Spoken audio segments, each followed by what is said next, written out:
Back on my YouTube channel. बच्चों आज मैं आपको यहाँ पे प्रश्न बैंक के क्वेश्चन कराने वाला हूँ चैप्टर 1 और 2 के।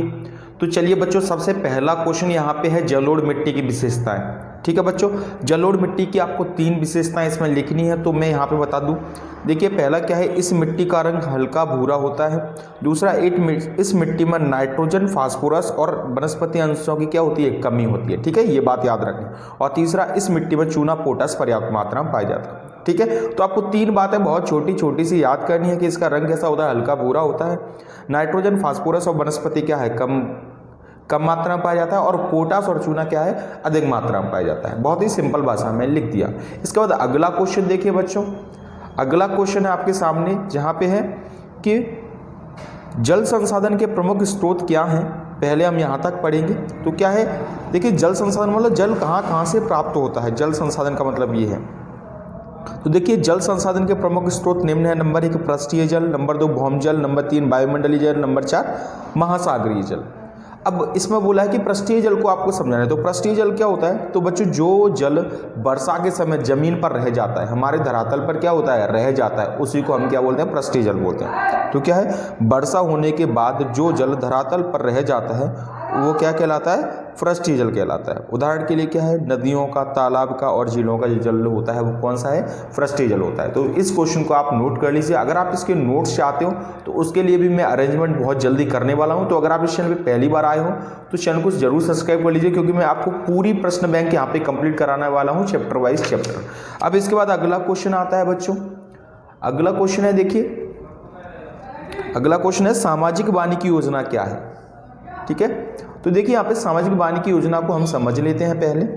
तो बच्चों देखो, वानिकी का मतलब होता है बाग। ठीक है, तो ये क्या है, सामाजिक वानिकी एक वृक्षारोपण की योजना है। क्या है, एक वृक्षारोपण, एक पेड़ लगाने की योजना है जो विश्व बैंक से सहायता प्राप्त है। देखो ये क्वेश्चन अभी आ भी जाता है कि कौन सी योजना है जो विश्व बैंक से सहायता प्राप्त है, तो वो है सामाजिक वानिकी योजना। ठीक है, तो क्या है, सामाजिक वानिकी एक वृक्षारोपण की योजना है जो विश्व बैंक से सहायता प्राप्त है, यानी इसको जो पैसा मिलता है वो कहाँ से, विश्व बैंक से मिलता है।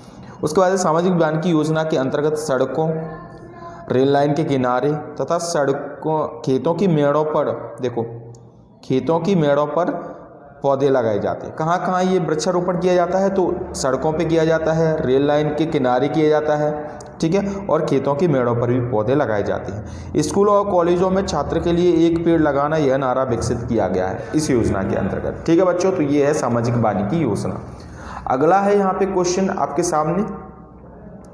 अगला क्वेश्चन है वनों पर आधारित उद्योगों को समझाइए। वनों पर आधारित कौन कौन से उद्योग हैं। तो पहले तो वनों पर आधारित उद्योग को समझ लेते हैं। तो बच्चों जो उद्योग ऐसे उद्योग जिनको कच्चा माल वनों से प्राप्त हो। कच्चा माल मतलब अगर कोई उद्योग मान लो जूते का है, ठीक है, तो जूते के लिए जो कच्चा माल क्या होगा, वो रबड़ वगैरह कहाँ से प्राप्त होती है। तो ऐसे ही वनों पर आधारित उद्योग, ऐसे उद्योग जिन्हों के कच्चा माल कहाँ से प्राप्त हो, वनों से, तो वो उद्योग वनों पर आधारित उद्योग कहलाते हैं। तो यही यहाँ पे लिखा है, देखो वे उद्योग जिन्हें कच्चा माल वनों से प्राप्त होता है। कहाँ से प्राप्त होता है, वनों से।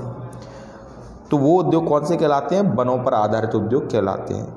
वनों पर आधारित उद्योग निम्न है, जैसे कि कौन कौन सा है, देखो फर्नीचर उद्योग, जैसे आपको पता है कि लकड़ी कहाँ से प्राप्त होगी, वनों से प्राप्त होगी ना। चमड़ा उद्योग, आपको पता है जानवरों की जो चमड़ा होता है वो कहाँ से, वनों से प्राप्त होता है। तीसरा लाख उद्योग, लाख भी आपको कहाँ से, वनों से प्राप्त होती है। और भी हैं जैसे केवड़ा से तेल उद्योग, मोम से मोमबत्ती उद्योग, ठीक है, और जड़ी बूटियों से औषधि उद्योग। ये सब उद्योग क्या है, कृषि पर आधारित है, वनों पर आधारित है। ठीक है बच्चों, आई होप इन सभी क्वेश्चनों को आप नोट करते जाइए। सभी क्वेश्चन बहुत ही इंपॉर्टेंट क्वेश्चन है। इसके बाद अगला क्वेश्चन है बच्चों, देखिए अगला क्वेश्चन आपके सामने है। अगला क्वेश्चन है वन जलवायु को कैसे नियंत्रित करते हैं। देखिए बहुत अच्छा क्वेश्चन है ये, वन जलवायु को कैसे नियंत्रित करते हैं। तो देखिए वन क्या करते हैं, वन हवाओं को प्रभाव को कम करते हैं। जो तेज हवाएं चलते हैं उनके प्रभाव को क्या कर देते हैं, कम कर देते हैं। दूसरी क्या है, ठंडी व गर्म हवाएं, ठंडी व गर्म हवाएं वन क्षेत्र की जलवायु को समान बनाए रखती हैं। ठीक है, जो हवाएं चलती हैं जो पेड़ों से, वो क्या है, जलवायु को हमेशा समान बनाए रखते हैं। वन वर्षा कराने में सहायक होते हैं। आपको ये तो पता ही होगा कि जहाँ वन ज़्यादा होते हैं वहाँ पे वर्षा होती है। क्या है ये, वन बादलों को आकर्षित करते हैं। ठीक है, उसके बाद है वनों से रेगिस्तान के प्रसार पर रोक लगती है। जो रेतीली जगह होती है यानी उपजाऊपन बढ़ता है। ठीक है, और दूसरा लास्ट पॉइंट बहुत इंपॉर्टेंट है, वन CO2 को ग्रहण करके मनुष्य के लिए O2 यानी ऑक्सीजन का निर्माण करते हैं कि नहीं। तो ये हैं वन जलवायु को इस तरीके से ठीक है। इसके बाद अगला क्वेश्चन देखिए, अगला क्वेश्चन आपके सामने, जल प्रदूषण को रोकने के उपाय आपको बताने हैं। तो जल प्रदूषण को कैसे कैसे रोका जा सकता है। तो बच्चों देखो पहला क्वेश्चन है यहाँ पे, जल प्रदूषण को रोकने के निम्न उपाय है। नंबर 1, कारखानों के अपशिष्ट पदार्थों को नदियों में नहीं बहाना चाहिए। पहला पॉइंट आपको समझ में आ गया, यानी कारखानों से कई, आपको पता है कई रासायनिक पदार्थ निकलते हैं, उनको क्या कर देते हैं, कई फैक्ट्रियां डायरेक्ट नदियों में बहा देती हैं, तो ये नहीं करना चाहिए। ठीक है। दूसरा क्या है, ऐसे उद्योग, दूसरा पॉइंट देखिए, ऐसे उद्योग जिनसे जल अधिक प्रदूषित होता है, यानी कि जल क्या है बहुत ज़्यादा प्रदूषित हो जाता है, उन्हें नदियों से दूर स्थापित किया जाना चाहिए। ऐसे उद्योगों को नदियों के पास स्थापित नहीं करना चाहिए। ठीक है, नहीं तो नदियाँ भी क्या हो जाती हैं, प्रदूषित हो जाती हैं। तीसरा पॉइंट देखिए, तीसरा पॉइंट है उद्योग संचालकों को जल प्रदूषण नियंत्रण परामर्श नियमित दिए जाने चाहिए। यानी कि जो उद्योग संचालक हैं, जो फैक्ट्री लगाते हैं, उनको क्या है पहले से ये दिया जाना चाहिए कि आपको क्या है प्रदूषक नियंत्रक यंत्र लगाने चाहिए, समय समय पर उनको क्या है गाइडलाइन देती जानी चाहिए, जिससे क्या है वो जल प्रदूषण को रोका जा सकता है। तो आप इसको नोट कर लीजिए, बहुत ही सिंपल क्वेश्चन है।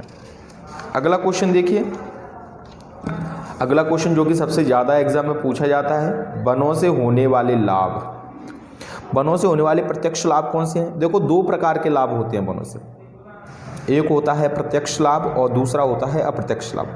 अब प्रत्यक्ष लाभ क्या होता है, वो लाभ जो हमको दिखते हैं उनको क्या बोलते हैं, प्रत्यक्ष लाभ। तो प्रत्यक्ष लाभ क्या है, देखिए इसमें प्रत्यक्ष लाभ पूछे तो लकड़ी की प्राप्ति। आपको पता है वनों से हमें क्या प्राप्त होती है, लकड़ी प्राप्त होती है। तो वनों से जलाने व घर बनाने तथा फर्नीचर बनाने के लिए क्या है, लकड़ी मिलती है। पहला पॉइंट समझ में आ गया, जैसे आपको पता है। दूसरा है जानवरों के लिए चारा। जानवरों के लिए चारा भी कहाँ से प्राप्त होता है, वन से। तो वनों से जानवरों के लिए घास व पत्तियां मिलती हैं। ठीक है। तीसरा रोजगार की प्राप्ति। आपको पता है कई उद्योग वनों पर आधारित हैं। ठीक है। रोजगार की प्राप्ति कैसे, जैसे आपको पता है कई उद्योग क्या हैं, वनों पर आधारित हैं, और उन उद्योगों को जो कच्चा माल मिलता है वो वन से। तो क्या है, लोगों को रोजगार भी कहाँ है, वन से मिल गया कि नहीं। तो क्या है, वनों से लोगों को रोजगार प्राप्त होता है। चौथा पॉइंट क्या है, देखिए 4th पॉइंट है आपका राजस्व की प्राप्ति। वनों से सरकार को राजस्व प्राप्त होता है, यानी कि टैक्स मिलता है कि नहीं। और 4th है विदेशी मुद्रा की प्राप्ति। विदेशी मुद्रा कैसे, जैसे कई औषधियाँ हैं जो सिर्फ भारत में ही पाई जाती हैं, उन औषधियों को हम विदेश में सप्लाई करके क्या कर सकते हैं, डॉलर्स में कमाई कर सकते हैं, यानी विदेशी मुद्रा की प्राप्ति कर सकते हैं। ठीक है बच्चों, ये क्वेश्चन आपको समझ में आ गया होगा। अगला क्वेश्चन देखिए, अगला क्वेश्चन है मृदा परिच्छेदिका क्या है। मृदा कई परतों में है। आपको पता है जो मृदा होती है वो कई परतों से मिलकर बनी होती है। इस तरीके से परत जो होती हैं वो इस तरीके से बनी होती हैं। ठीक है, उसको ही ये परतें जो होती हैं इसी को मृदा परिच्छेदिका बोलते हैं। तो क्या है, मृदा की परतों के विन्यास को ही क्या कहते हैं, मृदा परिच्छेदिका कहते हैं। समझ में आ गया बच्चों। जो परतें होती हैं, ये जो परतें होती है ना, इन्हीं को क्या कहा जाता है, मृदा परिच्छेदिका कहा जाता है। अब मृदा में 4 परतें होती हैं। कौन कौन सी होती हैं ये मैं आपको बता देता हूँ। देखिए पहला क्या है, मृदा में 4 परतें होती है। पहली क्या, ऊपरी परत को ऊपरी मृदा कहते हैं। ठीक है, इसमें ह्यूमस पाया जाता है। ह्यूमस जानते हो बच्चों, जो कि किसी मिट्टी को उपजाऊ बनाता है, उसे क्या कहते हैं, ह्यूमस कहते हैं, जिसे हम खाद बोलते हैं। ठीक है।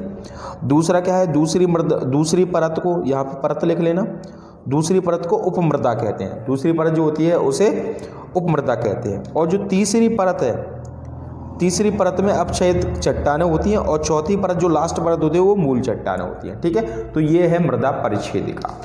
समझ में आया बच्चों। अब बात करते हैं यहाँ पे अगले क्वेश्चन की। अगला क्वेश्चन देखिए आपके सामने है, यहाँ पे नंबर इधर उधर हो सकते हैं बच्चों, तो आप समझ लेना।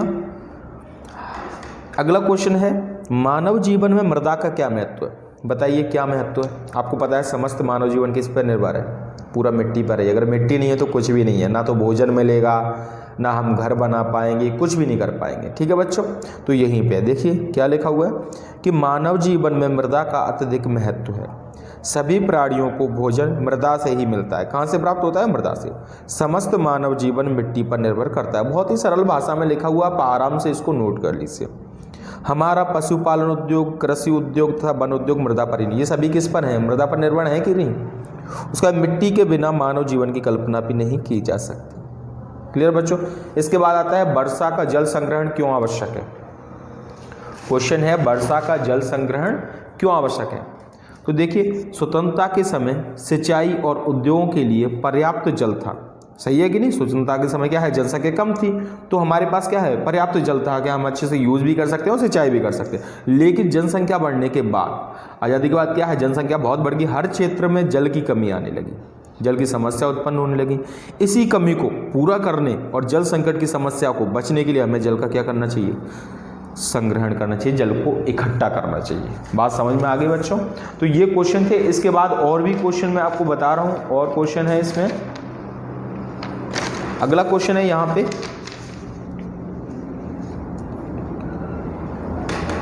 देखिए अगला क्वेश्चन है,